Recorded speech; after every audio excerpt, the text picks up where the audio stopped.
this moment. So just as a quick little survey, if you can count up how many pieces of digital technology, whether it's a laptop, whether it's a PDA or a cell phone or whatever, and see how tech savvy you guys are, or how reliant, rather, you are at this moment. So let's start with the zero. Who has zero pieces of digital technology? All right, very few. Currently in your possession at this moment. So in your pocket, yeah. No, they don't have wallets with chip cards in them?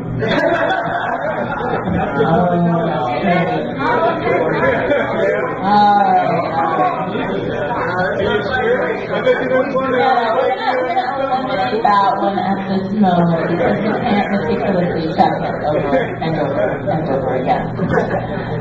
Okay, so that was the zero count. How about one?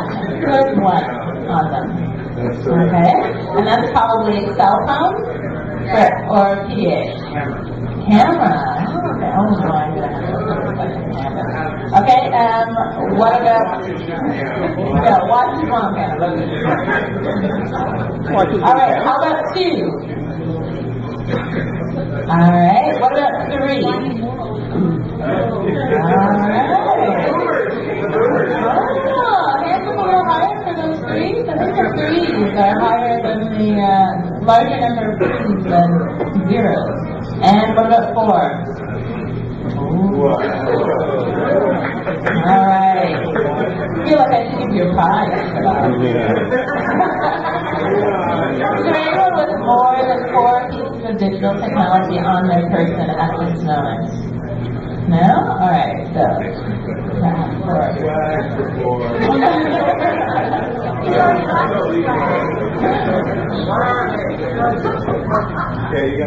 Alright, I just wanted to follow up.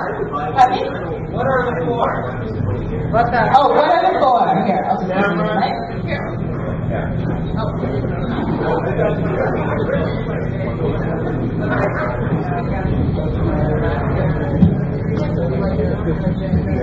Old school technology.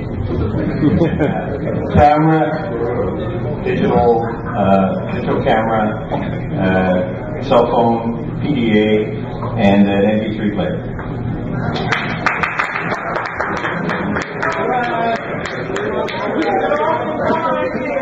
Now who has them all in one?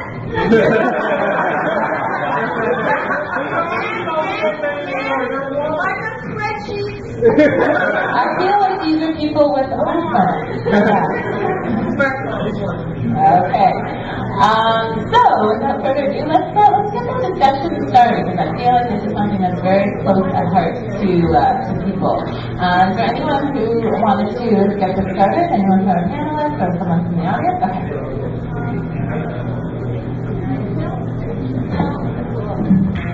Let's see the limit of this. We'll see how far we can go.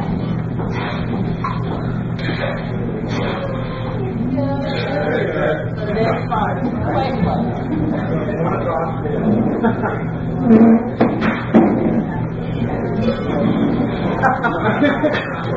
Okay, I think Wendy talked about different kinds of literacy. She talked about information literacy. She talked about technical literacy. I want to know about social literacy and information inundation. I'm going to preface this by saying probably about 5 or 10 years ago, David Letterman was talking about his concerns about an entire generation growing up using cell phone technology, which back then wasn't as good as it is now.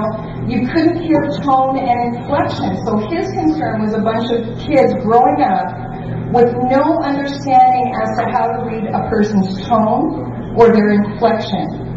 So I'm wondering about social literacy and how all those aspects of internet addiction that make it just so ripe for abuse in terms of an addict, where there's the anonymity, where there's the opportunity to say whatever you want and not have to see the look on that poor person's face as they're receiving it.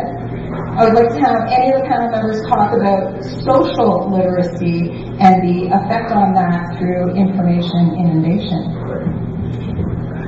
They're called smileys. Yes, the emoticons. We can't forget the emoticons. Just a quick perspective on this. I mean, I mentioned literacy at the end of my blurb, but I think it's a very hard topic. I think, social literacy is a really good point. It's a point well taken. I think that's part of what it means, but are there some norms that you start going into the arena of what's normal and what's not normal, and depending on who, and I think that's really hard to define. And I think you're right that you will hear really horror stories about people not being able to read other people's tones, and as you were saying. But you know what? The other way around is true. I mean, I signed up for Facebook and for Twitter, and you know what? I couldn't deal with them. It's not. Facebook and Twitter don't work for me. I cannot process that information. It's too quick, too fast. So maybe there's something that we can learn from the people for whom it's very useful. But it's a different kind of literacy. I think that, and maybe it's a generational issue. It's a reality for many people. Maybe there's a way to make sense of Facebook and Twitter to kind of flow information and what we get out of that. And the people who use Twitter a lot and who are always on Facebook, I swear, I hacked in my husband's Facebook page because I didn't want to sign up myself and give all that information. But then when I saw the kind of information that was shared on Facebook, there's got to be some value to it, but I didn't find it for myself. So I guess literacy goes the other way around. I think social literacy would be what we expect from all the young people, But I think what they expect from us in terms of the kind of relationship and the social glue that we value. So I think it goes both ways. Are you thinking that it's an antidote to social awkwardness? Not necessarily. I don't know, because I saw a few people who arrived early, and I was among them. And rather than look around and sit around and talk to each other, we all whipped out our phones. I did have data to capture from business that I did earlier today, and this was a good time to catch up on it. But it saved me from sitting here by myself. But how different is it from a long time ago? People would pick up their big paper. After the IRS, someone sitting close to me who did both. I think it's an interesting question. I would observe, though, and I've been teaching at Ryerson for 25 years, that I don't think that there's been a trade-off of computer literacy versus social literacy. I think that one of the things that's happened is students are coming in with skills in terms of technology generally that are far advanced to their professors.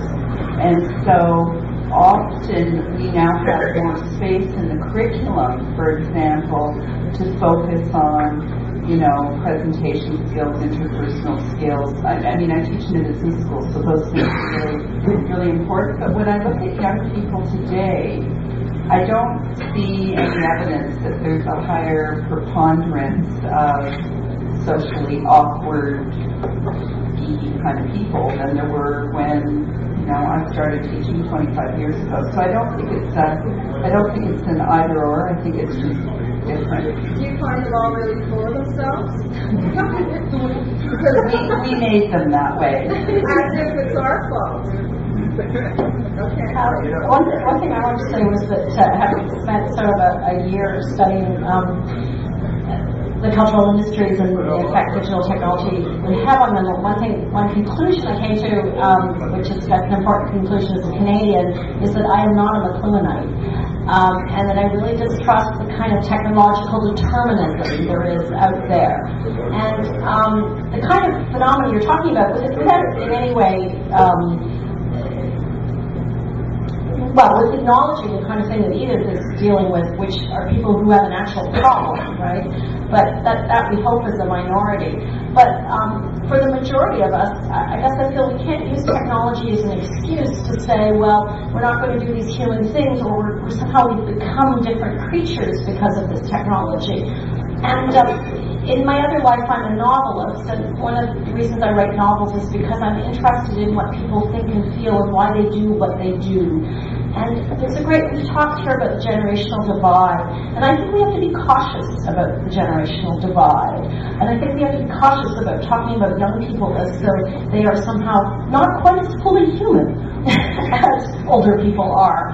And cautious about using technology as a way of sort of saying, well, it's because of technology that they're being changed somehow, that their social patterns are being changed by them. And a lot of the things that you see Twitter or Facebook being used for are age-old patterns of gossip and communication that have always existed. And obviously digital technology makes them more efficient, which is part of the joys of it. But I would be loath to see us using them as a sort of excuse for bad behavior. And I don't think, I think at some fundamental level, we're all still human beings, and that case at Rutgers that what Nancy was describing, I mean, I hope we all see from square one what's wrong with that. And I don't think that, you get in these situations where the technology permits something that goes right to the extreme, and it's the extreme case, of course, that grabs the headlines, but the majority of people do understand why that violation of privacy was so obscene, and why it had the impact it did. So I don't, I guess I have a sort of an optimism about our humanity that still endures despite technology. I'm not suggesting in any way that it's an excuse. Okay.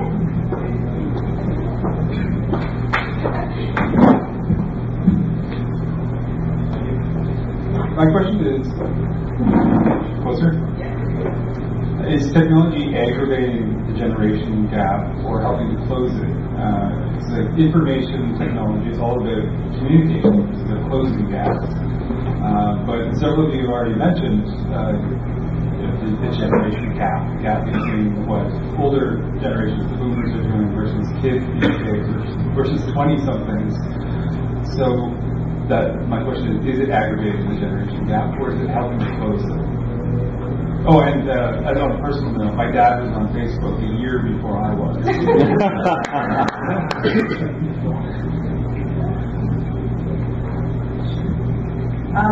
I don't know if it's aggravating it or not. I mean, there've always been generational differences in sort of patterns of behavior and what what I liked to do when I was young was a lot different than what my parents liked to do.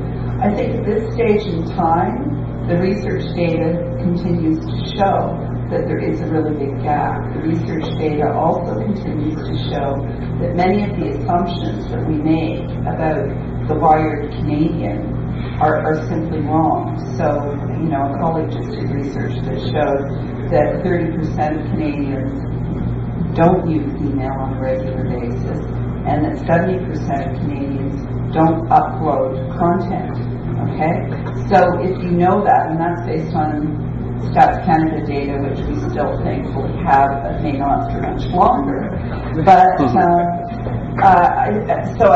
I think if you recognize that there is a gap overall in Canada, and that gap's exacerbated based on generations, and that one of the things that's really different today from when I entered the workforce is that 25 some years ago, business technology was driving consumer technology. So you got things in the office before you got them at home. That's completely flipped. So now you have business, government, and educators desperately trying to keep up with the technology patterns that the consumers or citizens are using, and that's a very weird thing.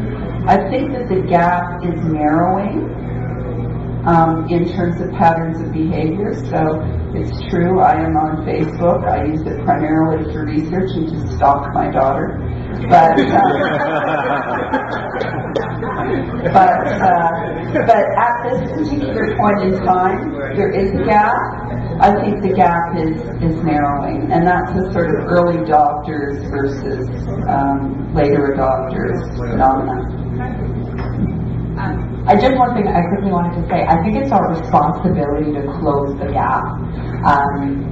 I don't work with very many children, I used to, but, you know, and I've read some really good articles really looking at how this might be the generation where our kids know more than us, and that's actually very, very scary. And like I say, I work a lot with pornography, which is, you know, they say that 60%